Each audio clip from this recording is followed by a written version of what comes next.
तो hello students, आज हम पढ़ने वाले हैं फोर्स एंड प्रेशर क्लास 8 के लिए। ठीक है, तो बेसिक बेसिक सी चीजें हम सबसे पहले पढ़ते हैं। फर्स्टली, फोर्स क्या है। मान लिया मैं किसी भी ऑब्जेक्ट को, ये जो मार्कर है, मैं इसको ऊपर उठा रहा हूं, तो मैंने क्या किया, मैंने इसको फोर्स लगाया, इसलिए बॉडी ऊपर गई। मैं किसी भी ऑब्जेक्ट को गेट ओपन करता हूँ, गेट क्लोज करता हूँ, किसी भी चेयर को एक जगह से दूसरी जगह लेकर के जाता हूँ, then what I am doing, I am applying the force. ठीक है, किसी भी ऑब्जेक्ट की स्पीड चेंज करना, किसी भी ऑब्जेक्ट की पोजीशन चेंज करना, किसी भी ऑब्जेक्ट की डायरेक्शन चेंज करना, ये सब किसके थ्रू हो सकता है, फोर्स के थ्रू हो सकता है। मान लिया हमारे पास कोई एक ऑब्जेक्ट था, इस पर हमने इस डायरेक्शन में फोर्स लगाया, तो ये क्या, इस तरफ मूव कर जाएगा। Is it clear? तो मोशन के केस में ये जरूरी है कि अगर कहीं ना कहीं मोशन हो रहा है तो वहां पर फोर्स भी डेफिनेटली लग रहा होगा। ठीक है, तो फोर्स का मतलब क्या है, डेफिनेशन क्या है, एनीथिंग पुश और पुल is known as the force. Anything push or pull is known as the force. मतलब किसी भी चीज को या तो हम पुश कर रहे हैं या किसी भी चीज को पुल कर रहे हैं, दोनों ही चीजें क्या है, फोर्स है। ठीक है, पुश करने का मतलब है कि जैसे कि गेट को, मतलब जब हम ओपन करते हैं तो, मतलब गेट को जब क्लोज करते हैं तो पुश कर रहे हैं, गेट को जब ओपन करते हैं तो हम पुल कर रहे हैं। ठीक है, तो नेक्स्ट आता है कि फोर्स किस तरह से डिफाइन करते हैं, जैसे कि फोर्स इज इक्वल्स टू कितना, 5 न्यूटन। That clear? ठीक है, किसी भी फिजिकल क्वांटिटी को डिफाइन करने के लिए हमें दो चीजों की जरूरत होती है। वो क्या होता है, वन, न्यूमेरिकल वैल्यू, मींस ये जो 5 है ना, ये न्यूमेरिकल वैल्यू है, और जो न्यूटन है ये क्या है, यूनिट वैल्यू है। ठीक है, mostly all the physical quantities will have, definitely will have the unit part। केवल कुछ होती है जिनकी यूनिट नहीं होती है, वो आगे रीड करेंगे। ठीक है, तो मोस्टली अभी हम अगर फोर्स के बारे में बात कर रहे हैं, तो फोर्स की जो यूनिट होती है जिसमें फोर्स मेजर किया जाता है वो क्या है, न्यूटन। ठीक है, जो फोर्स हम मेजर करेंगे वो न्यूटन में मेजर करेंगे यहाँ पर। ठीक है, तो अब क्या होगा, फोर्स के पास डायरेक्शन भी होती है, यूनिट के साथ साथ फोर्स के पास डायरेक्शन भी होती है। अब मैंने बोल तो दिया कि फोर्स लग रहा है, लेकिन कितना, 5 न्यूटन, किस डायरेक्शन में। ठीक है, अगर हमने केवल 5 न्यूटन फोर्स बोल दिया है और डायरेक्शन नहीं बताई है तो वो फिर पॉइंट हमारे लिए यूजलेस हो जाएगा। लाइक अगर मैं इस बोर्ड को पुश कर रहा हूँ, ठीक है, अपने हैंड से अगर मैं इस बोर्ड को पुश कर रहा हूँ, इसका मतलब एक डायरेक्शन है कि उस डायरेक्शन में बोर्ड की तरफ मैं कितना 5 न्यूटन फोर्स लगा रहा हूँ। अगर मैं किसी चीज को पुल कर रहा हूँ, इसका मतलब क्या है कि मैं अपनी तरफ कोई फोर्स लगा रहा हूँ जिसकी कोई ना कोई डायरेक्शन होगी। ठीक है, तो एक चीज यहाँ पर मैं डिफाइन कर रहा हूँ, वैसे तो 9th क्लास में मैक्सिमम इसको पढ़ेंगे। ठीक है, there are two types of quantities, one is scalar and second one is vector. Scalar quantity जिसके पास कोई भी डायरेक्शन नहीं होती है, केवल मैग्नीट्यूड होता है। यहां अगर मैं मास बोल दूं, मास तो पढ़ा है ना। ठीक है, the quantity of matter particles contained by the body is known as the mass. कौन बॉडी कितना मैटर पार्टिकल्स कंटेन कर रहा है वो क्या हो जाएगा, मास हो जाएगा। मास कितना, 5 किलोग्राम मैंने लिया, इसके पास कोई भी डायरेक्शन नहीं होगी। ठीक है, तो अगर हम फोर्स ले रहे हैं तो मैंने अभी फोर्स को प्रूफ भी करके दिखाया कि फोर्स के पास कोई ना कोई डायरेक्शन होगी। तो ऐसी क्वांटिटीज, ऐसी physical quantities, those physical quantities which have magnitude as well as direction, magnitude as well as direction are known as the vector quantity, and those physical quantities which have only magnitude are known as the scalar quantities। छोटा सा point है, note कर लेना, जैसे जैसे quantities आगे आएंगी explain कर दिया जाएगा। ठीक है, तो नाउ बात करते हैं फोर्सेस की।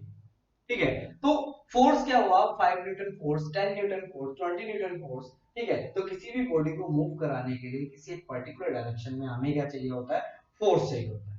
ठीक है, तो ये था force. Now we will discuss about effect of force. Next one is effect of force. Daily life में हम बहुत सारे इफेक्ट्स देखते हैं। बलून को अगर हम प्रेस करें तो उसका size change, shape and size change हो जाता है। किसी रबर या इलास्टिक को हम अगर स्प्रेड करते हैं उसका शेप एंड साइज चेंज हो जाता है। किसी फुटबॉल को अगर हम किक करते हैं तो उसकी स्पीड चेंज हो जाती है जबकि वो पहले रेस्ट में थी। अगर कोई फुटबॉल सामने से आ रही है और मैं उसको इस तरफ किक कर दूं तो क्या हो जाएगा, उसकी डायरेक्शन चेंज हो जाएगी। ठीक है, अगर गाड़ी को हम एक्सेलरेट करते हैं, बाइक को एक्सेलरेट करते हैं तो क्या उस पर फोर्स लगा रहा है, कौन लगा रहा है, इंजन लगा रहा है। तो कंडीशन क्या होगी कि उस फोर्स की वजह से वो गाड़ी की स्पीड इंक्रीज हो जाएगी। ब्रेक्स अप्लाई करेंगे, फ्रिक्शन फोर्स लगेगा वहां पर। नेक्स्ट चैप्टर तुम्हारा आएगा फ्रिक्शन फोर्स, तो फ्रिक्शन के बारे में वहां मैक्सिमम चीजें तुम लोगों को सीखने को मिलेंगी।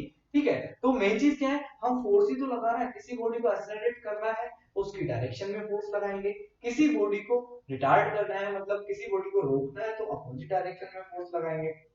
जैसे कि अगर हम हमारी तरफ कोई एक ब्लॉक है या कोई भी छोटी सी गाड़ी है जो मूव करती हुई आ रही है, हमने उसको पुश कर दिया, ठीक है, हम उसको अपनी तरफ आने से रोक रहे हैं तो हमने क्या अपोजिट डायरेक्शन में फोर्स लगाया उसको रोकने के लिए। या गाड़ी स्लोप पर खड़ी हुई है उसको रोकने के लिए हम अपोजिट डायरेक्शन में फोर्स लगाते हैं ना।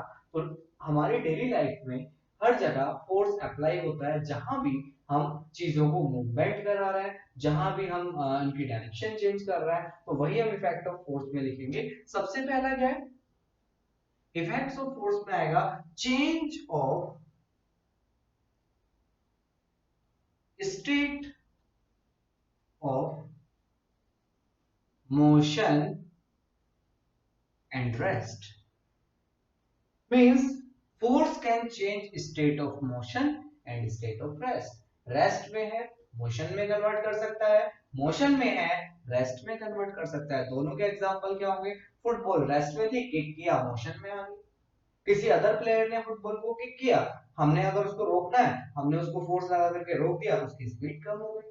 बैट्समैन है, बॉलर किसी एक स्पीड से बॉल कराता है, वो उसको धीरे से किसी एक डायरेक्शन में टर्न कर देता है या उसकी स्पीड कम भी कर सकता है। अगर वो सिक्सर लगाना चाहता है तो क्या उसकी स्पीड इंक्रीज कर देगा। तो दोनों ही केसेस में क्या हुआ, स्टेट ऑफ रेस्ट और स्टेट ऑफ मोशन चेंज हो सकती है।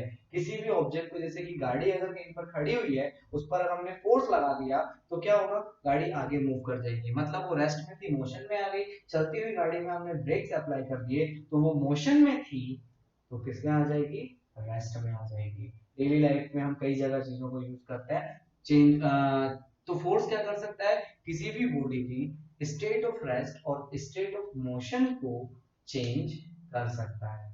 ठीक है, नेक्स्ट अगर हम देखें, नेक्स्ट आ जाएगा हमारे पास shape and size. Force can change the shape and size. Daily घर में देखते हो जब फ्लोर को मैश किया जाता है वाटर के साथ तो उसका जो पहले वो पाउडर फॉर्म में होता है लेकिन बाद में वो एक क्ले टाइप सब्सटेंस में कन्वर्ट हो जाता है। फिर हम जैसा चाहें उसकी शेप चेंज कर सकते हैं। क्ले से हम कई चीजें बनाते हैं, आर्ट एंड क्राफ्ट में तुम लोगों ने देखा होगा। तो क्ले से हम बहुत सारी चीजें बनाते हैं, तो वो किसमें आएगा, shape and size. Force can change the shape and size of the object. जैसे कि बैलून का एग्जांपल मैंने दिया था, फ्लोर हो गया, ठीक है, क्ले हो गई, तो इन सब का हम क्या शेप एंड साइज चेंज कर सकते हैं by applying some force. Is it clear? और एक चीज और ध्यान देना, only equal forces, अभी डिस्कस करूंगा इक्वल एंड अनइक्वल फोर्सेस क्या होते हैं। Only equal and opposite forces, equal and opposite forces can change the shape and size of the object. ठीक है, only equal and opposite forces can change the shape and size of the object and unequal forces causes the movement. मान लिया अगर इधर किसी एक body पे, मान लिया यही एक बॉडी हम ले रहे हैं, इधर से 5 न्यूटन फोर्स लग रहा था, इधर से भी 5 न्यूटन फोर्स लग रहा था, तो क्या हुआ, दोनों तरफ से इक्वल फोर्सेस लग रहा है ना। तो अगर हमारी बॉडी रिजिड नहीं है, रिजिड का क्या मतलब हो जाएगा, जो सॉलिड होती है, कुछ सॉलिड चीजें ऐसी होती हैं जिनका शेप एंड साइज चेंज हो सकता है, लेकिन कुछ सॉलिड चीजें ऐसी होती हैं जिनका शेप एंड साइज चेंज नहीं होता है। स्टोन है, ब्रिक है, आयरन है, ठीक है, मतलब थोड़ा सा फोर्स, अगर हम बहुत ज्यादा फोर्स लगाएंगे तो चेंज हो सकता है आयरन का शेप एंड साइज, लेकिन कम फोर्स लगाने पर नहीं होगा। लेकिन वहीं अगर क्ले है तो क्ले का साइज तो शेप एंड साइज तो चेंज हो सकता है। तो ऐसी चीजें जो रिजिड नहीं है उनका शेप एंड साइज चेंज हो सकता है क्या करने से, अगर हम दोनों तरफ इक्वल एंड अपोजिट फोर्सेस लगाएंगे। मान लिया इधर 5 न्यूटन फोर्स था, इधर 3 न्यूटन फोर्स था, तो कंडीशन क्या होगी, बॉडी किस तरफ मूव कर जाएगी, जिस तरफ ज्यादा फोर्स है उस तरफ बॉडी मूव कर जाएगी। अभी डिटेल में इसको डिस्कस करेंगे, तो इसके लिए थोड़ा वेट करो अभी। तो नेक्स्ट क्या हो जाएगा हमारे पास, फर्स्ट हुआ change of state of motion and rest shape and size. A force can change the shape and size of the object. Direction. A force can change the direction of an object. Direction का मतलब हम badminton खेलते हैं, ठीक है, तो when we are playing a badminton, then what will happen, we can change the direction of shuttlecock by applying the force by the racket। ठीक है, तो रैकेट से फोर्स अप्लाई करके हम उसकी डायरेक्शन चेंज कर सकते हैं। बैट्समैन है, सीधे सामने से बॉल आ रही है, वो उसको किसी भी डायरेक्शन में टर्न कर सकता है, डिपेंड करता है उसके थिंकिंग पर या बैट की डायरेक्शन पर। ठीक है, नेक्स्ट अगर बात कर रहे हैं हम डायरेक्शन की, फुटबॉल प्लेयर है, मैं पहले भी एग्जांपल दे चुका हूं, सामने से बॉल आ रही है, उसको किसी दूसरे को पास करना है, तो वो उसकी फोर्स लगा करके, अपने फीट से फोर्स लगा करके डायरेक्शन चेंज कर सकता है। हॉकी प्लेयर पास करते हैं एक दूसरे को, तो वो फोर्स लगा करके उसकी डायरेक्शन को चेंज कर सकता है। तो फोर्स से हम ये सारी चीजें कर सकते हैं, change the state of motion and state of rest, change the shape and size of the object, change the direction of the object. Is it clear? ठीक है, तो एनसीईआरटी एग्जाम मतलब एनसीईआरटी बुक में काफी सारे एग्जांपल्स भी दिए हुए हैं, टेबल बनी हुई है, तो अभी हम टेबल के बारे में डिस्कस करते हैं। तो एक टेबल दी हुई है 11.1, ठीक है, पेज नंबर 128, तो इसको देख लेना। इसमें नंबर 1 दिया है मूविंग अ बुक, ठीक है, मूविंग अ बुक इसका मतलब क्या होगा, एक्शन में हमें क्या क्या लिखना है, हम उसको पुश कर सकते हैं, हम उसको पुल कर सकते हैं, हम उसको लिफ्ट भी कर सकते हैं।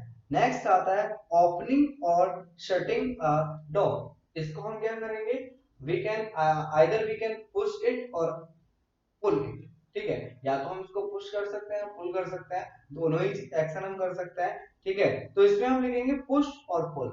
ठीक है, नेक्स्ट आ जाएगा हमारे पास drawing a bucket of water from a well, हम इसको केवल और केवल लिफ्ट कर रहे हैं, ठीक है, पुली की हेल्प से हम इसको क्या कर रहे हैं, पुल कर रहे हैं और लिफ्ट कर रहे हैं। हम इसको दो एक्शन इसमें लिख सकते हैं, पुलिंग और लिफ्टिंग।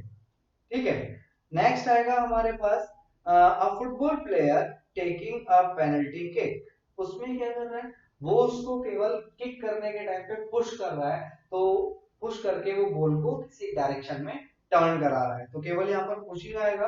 ठीक है, a cricket ball hit by a batsman, वो भी क्या कर रहा है, उसको हिट करते टाइम क्या कर रहा है, केवल पुश कर रहा है। नेक्स्ट मूविंग अ लोडेड कार्ड, ठीक है, इसको पुश भी कर सकते हैं, इसको पुल भी कर सकते हैं, लेकिन लिफ्ट करना बड़ा मुश्किल हो जाएगा। ठीक है, नेक्स्ट आएगा हमारे पास ओपनिंग अ ड्रॉअर, ड्रॉअर को हम पुश कर सकते हैं और पुल कर सकते हैं, तो जितने भी एक्शन रिक्वायर्ड है वो हमें लिखने हैं, इन सभी में क्या फोर्स लग रहा है। ठीक, तो नेक्स्ट आगे हम डिस्कस करते हैं फोर्स को। तो हमने फोर्सेस पढ़ा एंड इफेक्ट ऑफ फोर्स भी पढ़ा, उसके बाद अब हम आते हैं types of forces that are contact forces और नॉन कांटेक्ट फोर्सेस। ठीक है, तो इंटरेक्शन के बेस पर हमने लिया है, contact forces are those forces which have directly interaction, like अगर किसी चीज को हम उठा रहे हैं तो हमारा मस्कुलर फोर्स लग रहा है ना, किसी चीज को पुश कर रहे हैं, पुल कर रहे हैं, तो डायरेक्टली हम उसको टच करके पुश करेंगे या टच करके हम पुल करेंगे, जैसे कि गेट को हम ओपन कर रहे हैं, क्लोज कर रहे हैं, तो दोनों ही कंडीशन में हमने क्या किया, गेट को टच किया, टच करने के बाद हम उसको पुश कर रहे हैं और टच करने के बाद हम उसको पुल कर रहे हैं। ठीक है, तो जितने भी फोर्सेस इस तरह के हो जाएंगे उन्हें हम क्या कहेंगे, कांटेक्ट फोर्सेस कहेंगे। लाइक अगर किसी बुल को, किसी डॉग को अगर हम एक रोप के थ्रू बंधा हुआ है वो और उसको खींच रहा है, तो वो क्या हो जाएगा, कांटेक्ट फोर्स हो जाएगा। तो इस तरीके से हम कॉन्टैक्ट और नॉन कॉन्टैक्ट। नॉन कॉन्टैक्ट क्या हो जाएगा, जो विदाउट एनी कॉन्टैक्ट, ठीक है, जो फोर्स एक्सर्ट हो रहा है विदाउट एनी कॉन्टैक्ट। मैं इस मार्कर को नीचे गिरा था, ठीक है, इसके और अर्थ के बीच कोई कांटेक्ट नहीं है, लेकिन ये हमेशा अर्थ की डायरेक्शन में ही जाता है। ये ऊपर क्यों नहीं जाता, क्योंकि ग्रेविटेशनल फोर्स इसे अपनी तरफ खींच रहा है, ठीक है, ग्रेविटेशनल फोर्स की वजह से ये अर्थ की तरफ जा रहा है। लाइक एज मैग्नेट, ठीक है, तो जितने भी इस तरह के फोर्सेस होते हैं, लाइक ग्रेविटेशनल फोर्स, ठीक है, magnetic force and electric force, तीनों के एग्जांपल दे रहा हूं। ग्रेविटेशनल फोर्स का मतलब ये बॉल को ऊपर फेंको वापस नीचे आ जाती है, ठीक है। मैग्नेटिक फोर्स, अगर हम एक मैग्नेट को नॉर्थ नॉर्थ पोल की तरफ से पास लेकर के आता है तो वो एक दूसरे से दूर भागते हैं। दोनों के बिना टच किए ही एक दूसरे के अंदर फोर्स लग रहा था, जिसे हमने क्या कहा, नॉन कॉन्टैक्ट फोर्स। नेक्स्ट आता है इलेक्ट्रिक फोर्स और इलेक्ट्रोस्टैटिक फोर्स। जब हम कॉम्ब को अपने हेयर्स के साथ रब करते हैं तो कंडीशन क्या होती है, कॉम्ब चार्ज हो जाता है और हमारे हेयर्स को अपनी तरफ अट्रैक्ट करने लगता है, ठीक है। लेकिन कॉम्ब के और हेयर्स के बीच कोई कांटेक्ट नहीं है जब उसको पास लेकर के आते हैं, लेकिन फिर भी वो हेयर्स को अपनी तरफ अट्रैक्ट करता है। क्यों, क्योंकि वो नॉन कांटेक्ट फोर्स है। तो ये सारे के सारे क्या है, नॉन कांटेक्ट फोर्स है, नॉर्मल जो डेली लाइफ में हम यूज कर रहा है। लाइक किसी चीज को पुश कर रहा है, किसी चीज को पुल कर रहा है, किसी चीज को लिफ्ट कर रहा है, ठीक है, किसी चीज को प्रेस कर रहा है, सभी केसेस में वो क्या हो जाएगा, कांटेक्ट फोर्स। जहां पर कांटेक्ट की जरूरत होती है, जहां किसी कांटेक्ट की वजह से कोई फोर्स आता है, उसे हम क्या कहेंगे, कांटेक्ट फोर्स कहेंगे। नेक्स्ट हमारे पास एक टर्म और आ जाती है, इक्विलिब्रियम फोर्सेस। इक्विलिब्रियम फोर्सेस या फिर इसको हम इक्वल फोर्सेस भी बोल सकते हैं। Now I am going to explain equal forces and unequal forces. Like हमारे पास कोई एक ऑब्जेक्ट है, इस पर 5 न्यूटन फोर्स इस तरफ से लग रहा है और 5 न्यूटन फोर्स इस तरफ से लग रहा है। मतलब बॉडी पर कितने भी फोर्सेस लगे, अगर बॉडी अपनी पोजीशन से चेंज मतलब अपनी पोजीशन चेंज नहीं करती है फोर्सेस लगाने के बाद भी, इसका मतलब body is in equilibrium. Body किस में है, इक्विलिब्रियम में है। लाइक टग ऑफ वॉर अगर हम खेल रहे हैं, दोनों टीम जो इक्वल फोर्सेस लगा रही है, तो कंडीशन क्या होगी, जो मिडिल पॉइंट है, जो वॉर का जो मेन मिडिल पॉइंट है, जो डिसाइड करेगा कि which one team is winner, ठीक है। तो अगर वो सीधा सेंटर लाइन के पास आ रहा है और वहां से मूव नहीं कर रहा है, इसका मतलब दोनों टीम्स, जो इधर वाली टीम है और जो इधर वाली टीम है, दोनों टीम्स इक्वल फोर्सेस अप्लाई कर रही हैं और उसकी वजह से कोई भी चेंज नहीं आ रहा है। Is it clear? तो वहां पर क्या होगा, इक्विलिब्रियम। अगर कोई भी बॉडी पर कुछ फोर्सेस काम कर रहा है and body will not move at all, तो हम उसको कह सकते हैं that body will be in equilibrium. That body will be in equilibrium और equal forces are acting on it, ठीक है। तो कंडीशन क्या है, नेट फोर्स, अभी मैं एक चीज बताऊंगा, यहाँ पर 5 न्यूटन फोर्स इस डायरेक्शन में लग रहा है, 5 न्यूटन फोर्स इस डायरेक्शन में लग रहा है। नेट फोर्स फाइंड करने के लिए एफ, नेट फोर्स फाइंड करने के लिए हम F1 प्लस F2 फाइंड करते हैं, F1 प्लस F2 फाइंड करते हैं। लेकिन अगर दोनों की डायरेक्शन सेम है तब तो हम प्लस करेंगे, अगर दोनों की डायरेक्शन अपोजिट है तब हम माइनस। मान लिया ये हमारे पास 5 न्यूटन फोर्स था, तो हम इसको -5 न्यूटन देंगे। क्यों? माइनस साइन नोटेट करता है डायरेक्शन, किसके केस में, वेक्टर क्वांटिटीज के केस में। अगर कहीं पर भी वेक्टर क्वांटिटी होगी और उस पे माइनस साइन लगा होगा तो वो प्लस साइन से अपोजिट डायरेक्शन में होगी। Is it clear? तो when we will add 5 newton और -5 newton then we will get the 0। इसका मतलब अगर किसी बॉडी पर two equal and opposite forces काम कर रहे हैं, that's why the body will not move and the body will be in equilibrium. Is it clear? Body move भी नहीं करेगी और बॉडी किस में होगी, इक्विलिब्रियम में होगी। अब डिस्कस करते हैं कि अगर इक्वल एंड अपोजिट फोर्सेस काम नहीं कर रहे हैं तो in which direction the body will move. अगर अनइक्वल फोर्सेस काम कर रहे हैं, यहां हमने लिख दिया अनइक्वल फोर्सेस, ठीक है। अनइक्वल फोर्सेस अगर कहीं पर काम कर रहा है, मान लिया ये 10 न्यूटन फोर्स था, ठीक, और ये 5 न्यूटन फोर्स था, अब किस डायरेक्शन में बॉडी मूव करेगी और कितने फोर्स के साथ मूव करेगी? Now we have to find the F newton. F newton कितना हो जाएगा? 10 newton minus F net force कितना हो जाएगा? 10 न्यूटन माइनस 5 न्यूटन, कितना बचेगा? 5 न्यूटन। अगर वैल्यू प्लस में आती है तो बॉडी जो ज्यादा वाला फोर्स था उसकी डायरेक्शन में मूव कर जाएगी। मींस जिस डायरेक्शन में प्लस 10 न्यूटन फोर्स लग रहा है ना, बॉडी उस डायरेक्शन में मूव करेगी। कितने फोर्स के साथ? 5 न्यूटन फोर्स के साथ। क्यों? जो इसका 5 न्यूटन फोर्स था वो इस 5 न्यूटन से कैंसिल आउट हो गया। Is it clear? तो अब बॉडी के पास कितना फोर्स बचा? 5 न्यूटन फोर्स बचा। उसी फोर्स के साथ बॉडी आगे मूव करेगी। Is it clear? मान लिया ये मेरे पास 5 न्यूटन था और ये कितना था? माइनस 10 न्यूटन था।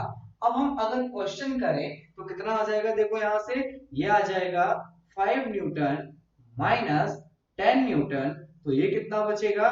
Minus 5 Newton. अब बॉडी किस डायरेक्शन में मूव करेगी? जिस डायरेक्शन में माइनस 10 न्यूटन फोर्स लग रहा है तो उस डायरेक्शन में बॉडी मूव करेगी। कितने फोर्स के साथ मूव करेगी? The body will move with minus 5 Newton force. तो आई थिंक फोर्स के बारे में हमने काफी कुछ पढ़ा।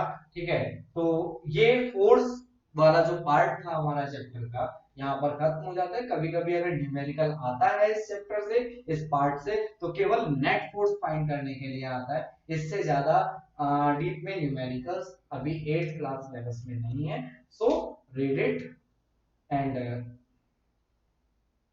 consult it with your teacher, and after that you can get many things about the force. So thanks